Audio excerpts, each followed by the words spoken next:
विषयुक्त आहार हमारे शरीर में विकार उत्पन्न करता है, वैसे ही विकारयुक्त विचार भी हमारे मस्तिष्क में प्रविष्ट होकर भयंकर तनाव, दुख, अशांति और असाध्य रोग उत्पन्न करते हैं। अतः यदि एक आप ऊंचा व्यक्तित्व पाना चाहते हो तो आहार और विचारों के प्रतिफल सजग रहना। व्यक्ति अपने शरीर के प्रति जितनी बेरहमी बरतता है, शायद इतनी बेरहमी और किसी के साथ नहीं करता होगा। इसलिए अपने जीवन को महत्वपूर्ण समझकर व्यसन कम से कम रखना चाहिए।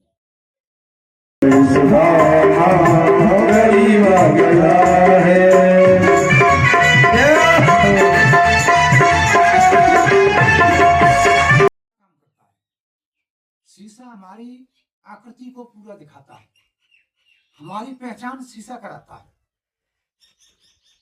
दर्पण जिसको जैसे फोटो स्टूडियो पर आप जाकर के देखते हो कि हमारा फोटो मिले, तो फोटो आप खोज नहीं सकते जब तक दर्पण में आप अपना आकृति नहीं देखोगे। अपनी आकृति को देखोगे जब शीशा में जानकारी होती है कि हमारी आकृति ये है, तो इस आकृति से अनुभव होता है कि ये शरीर की आकृति ये है। तो मनुष्य जीव जो है अपनी आकृति को शीशा के माध्यम से देख पाता है।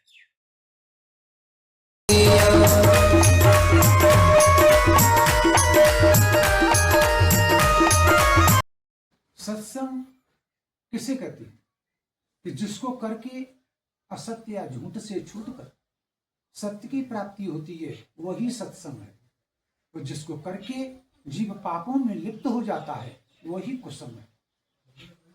सत्शास्त्रों की पढ़ने से, सत्संग करने से मन विकसित होता है, निर्मल बुद्धि विकास की ओर ले जाती है।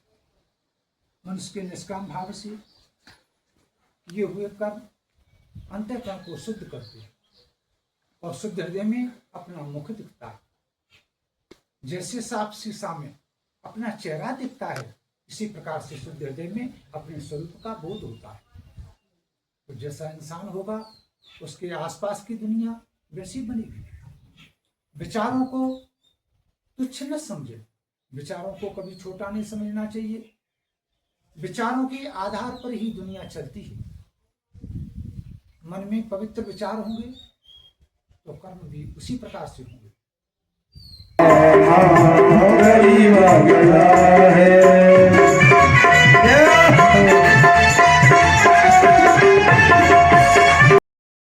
धर्म में अधर्म में फर्क क्या है? तो फर्क यह है कि गोस्वामी तुलसीदास जी ने धर्म को अधर्म को दो भागों में बांटा है कि धर्म परहित सरिस धर्म नहीं भाई, पर पीड़ा सम नहीं अधमाई। दूसरों की भलाई के बराबर कोई धर्म नहीं है और दूसरों को पीड़ा देने के बराबर, दूसरों को आपत्ति देने के बराबर कोई पाप नहीं है। तो भाग ये हैं दो, भलाई बुराई। तो यह दूसरों की भलाई के बराबर कोई धर्म नहीं और दूसरों को बेचैनी देने के बराबर कोई पाप नहीं। बस।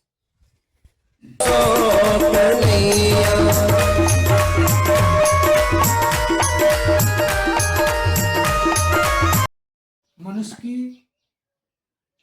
प्रवृत्ति और प्रकृति, तो मनुष्य की प्रकृति प्रकृति क्या होती है और प्रवृत्ति क्या होती है? प्रवृत्ति आदत होती है और प्रकृति होती है जन्मजाति गुण। मनुष्य के जन्मजाति गुण कौन से होते हैं? काम, क्रोध, लोभ, मोह, अहंकार, ये माया, ये पांच हैं। कि जो पांच जो है उनकी प्रकृति है, जन्मजाति गुण है। उन गुणों को कोई छोड़ नहीं सकता।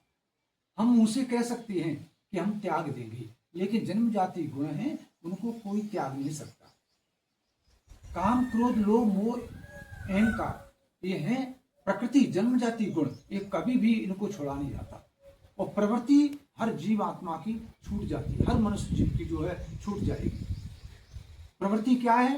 आदत, हमारी दारू पीने की आदत, हमारी जुआ खेलने की आदत, हमारी चोरी करने की आदत, हमारी बुराई करने की आदत, ये आदतें हम वंचित कर सकते हैं, त्याग कर सकते हैं, हर सूरत में त्याग कर सकते हैं। लेकिन प्रकृति जो होती है उसको कोई त्याग नहीं कर सकता।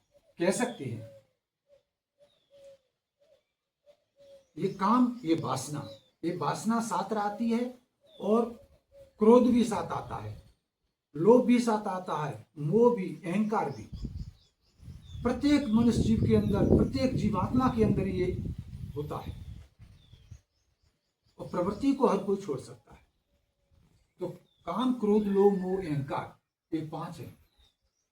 तो कृष्ण भगवान अर्जुन से क्या कहते हैं कि धर्मा वृद्धो भूतेषु कामोऽस्मि भरत सब। हे भरत श्रेष्ठ, सब भूतों में धर्म के अनुकूल होकर कामना पूर्ति करने की मना नहीं है, आवश्यकताओं की पूर्ति करने की मना नहीं है। लेकिन जब हम धर्म के विरुद्ध कामनाओं की पूर्ति में लग जाते हैं तो कामनाएं हमें अपना दास बना लेती हैं। तो कामना करनी है तो ईश्वर से मिलने की, अपने आत्मदेव को जानने की।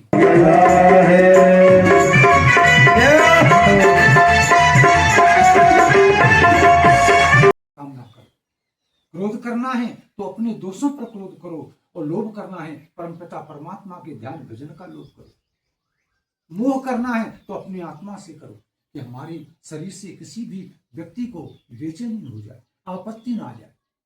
अहंकार करना है तो परमात्मामयी अहंकार करो। तो परमात्मामयी अहंकार कौन सा होता है कि किसी ने मंदिर बनवाया, कोई पूछ रहा है कि आपने तो मंदिर बहुत अच्छा बनवाया, नहीं, प्रभु की कृपा है, प्रभु की कृपा बताओ, तो ये परमात्मामयी अहंकार हो जाता है।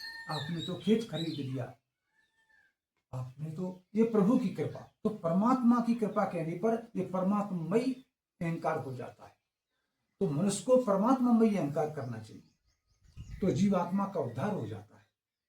जो 5 विकार संसार की तरफ घसीट ले जाते हैं, उन्हें संसार के स्वामी की विषय में लगा दो तो 5 विकार निर्विकार नारायण से मिला लेंगे। जब जब मन में निषेधात्मक, नकारात्मक विचार आए, संसार के व्यक्तियों और वस्तुओं को, विचारों में व्यक्त करने में आचार विचार विमुख होते हैं, वो आचार विचार विमुख होने में आए तो समझ लो ये अनर्थ हो जाता है।